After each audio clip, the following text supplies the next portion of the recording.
ಬಹಳ ಸೂಕ್ಷ್ಮ ಪ್ರದೇಶ ಅಂತ ಕರೆಸಿಕೊಳ್ಳುವ ಮತ್ತು ಬಿಜೆಪಿಯ ಭದ್ರಕೋಟೆಯಾಗಿರೋ ಮಂಗಳೂರಿನಲ್ಲಿ ಕಾಂಗ್ರೆಸ್ ಇವತ್ತು ಬೃಹತ್ ಮಟ್ಟದ ಸಮಾವೇಶವನ್ನ ಹಮ್ಮಿಕೊಂಡಿದೆ.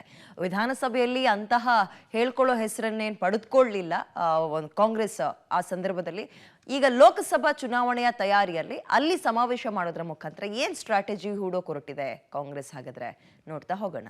ಬಿಜೆಪಿ ಭದ್ರಕೋಟೆಯಲ್ಲಿ ಕಾಂಗ್ರೆಸ್ ರಣಕಹಳೆ. ಮಂಗಳೂರಿನಲ್ಲಿಂದು ಕೈ ಬೃಹತ್ ಸಮಾವೇಶ.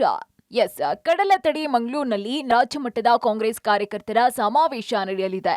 ಮಂಗಳೂರು ಹೊರವಲಯದ ಅಡ್ಯಾರ್ನ ಸಹ್ಯಾದ್ರಿ ಕಾಲೇಜು ಮೈದಾನದಲ್ಲಿ ಬೃಹತ್ ಸಮಾವೇಶ ನಡೆಯಲಿದ್ದು, ಎಐಸಿಸಿ ಅಧ್ಯಕ್ಷ ಮಲ್ಲಿಕಾರ್ಜುನ್ ಖರ್ಗೆ, ಸಿಎಂ ಸಿದ್ದರಾಮಯ್ಯ, ಡಿಸಿಎಂ ಡಿಕೆ ಶಿವಕುಮಾರ್ ಸೇರಿದಂತೆ ಹಿರಿಯ ನಾಯಕರು, ಸಚಿವರು ಕೂಡ ಭಾಗಿಯಾಗಲಿದ್ದಾರೆ. ಇನ್ನು ಲೋಕಸಭಾ ಚುನಾವಣೆಗೆ ಬೇಕಾದಂತಹ ತಯಾರಿಯ ಬಗ್ಗೆಯೂ ಕೂಡ ಕಾರ್ಯಕರ್ತರಿಗೆ ಪಾಠ ಮಾಡಲಿದ್ದಾರೆ. ಇನ್ನು ರಾಜ್ಯ ಮಟ್ಟದ ಕಾರ್ಯಕರ್ತರ ಸಮಾವೇಶವನ್ನ ಮಂಗಳೂರಿನಲ್ಲೇ ಕಾಂಗ್ರೆಸ್ ಯಾಕೆ ಮಾಡ್ತಾ ಇದೆ ಅನ್ನೋ ಲೆಕ್ಕಾಚಾರ ರಾಜಕೀಯ ಪಡಸಾಲೆಯಲ್ಲಿ ಚರ್ಚೆ ಆಗ್ತಾ ಇದೆ. ಸದ್ಯ ಬಿಜೆಪಿಯ ಭದ್ರಕೋಟೆ ಅಂತಾನೆ ಗುರುತಿಸಿಕೊಂಡಿರುವಂತಹ ದಕ್ಷಿಣ ಕನ್ನಡ ಜಿಲ್ಲೆಯ 8 ವಿಧಾನಸಭಾ ಕ್ಷೇತ್ರದಲ್ಲಿ 6 ಬಿಜೆಪಿ ಶಾಸಕರಿದ್ದು ಕೇವಲ 2 ಕಾಂಗ್ರೆಸ್ ಶಾಸಕರಿರೋದು. ಜಿಲ್ಲೆಯಲ್ಲಿ ಅಷ್ಟೇನು ಪ್ರಭಾವಿ ಕಾಂಗ್ರೆಸ್ ನಾಯಕರು ಇಲ್ಲ. ಹಾಗಿದ್ರೂ ಮಂಗಳೂರಿನಲ್ಲೇ ರಾಜ್ಯ ಮಟ್ಟದ ಈ ಸಮಾವೇಶ ಮಾಡೋದಕ್ಕೆ ಕಾರಣವೂ ಇದೆ.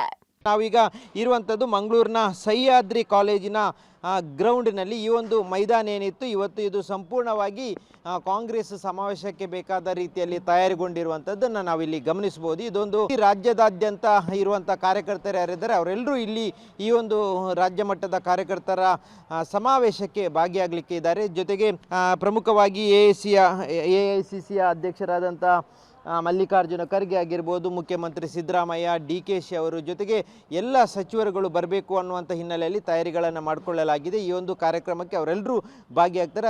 ವಿಧಾನಸಭಾ ಚುನಾವಣೆಯಲ್ಲಿ ಕರಾವಳಿಯ ದಕ್ಷಿಣ ಕನ್ನಡ, ಉಡುಪಿ ಜಿಲ್ಲೆಗಳಲ್ಲಿ ಹೀನಾಯ ಸೋಲಿನ ಕಹಿ ಅನುಭವ ಕಾಂಗ್ರೆಸ್ಗೆ ಆಗಿದೆ. ಇಷ್ಟು ಮಾತ್ರವಲ್ಲದೆ ಲೋಕಸಭಾ ಚುನಾವಣೆಯಲ್ಲಿ ಸತತ ಸೋಲ್ ಕಂಡಿರುವ ಕಾಂಗ್ರೆಸ್ ಕಳೆದ 33 ವರ್ಷಗಳಿಂದಾನೂ ಈ ಕ್ಷೇತ್ರದಿಂದ ತನ್ನ ಪಕ್ಷದ ಸಂಸದನನ್ನ ಆಯ್ಕೆ ಮಾಡೋದಿಕ್ಕೆ ಸಾಧ್ಯವಾಗಿಲ್ಲ. ಈ ಬಾರಿ ಹೇಗಾದ್ರೂ ಮಾಡಿ ಈ ಕ್ಷೇತ್ರವನ್ನ ಗೆದ್ದೇ ಗೆಲ್ಲಬೇಕು ಎಂಬ ಹಠಕ್ಕೆ ಕಾಂಗ್ರೆಸ್ ಬಿದ್ದಂತಿದೆ.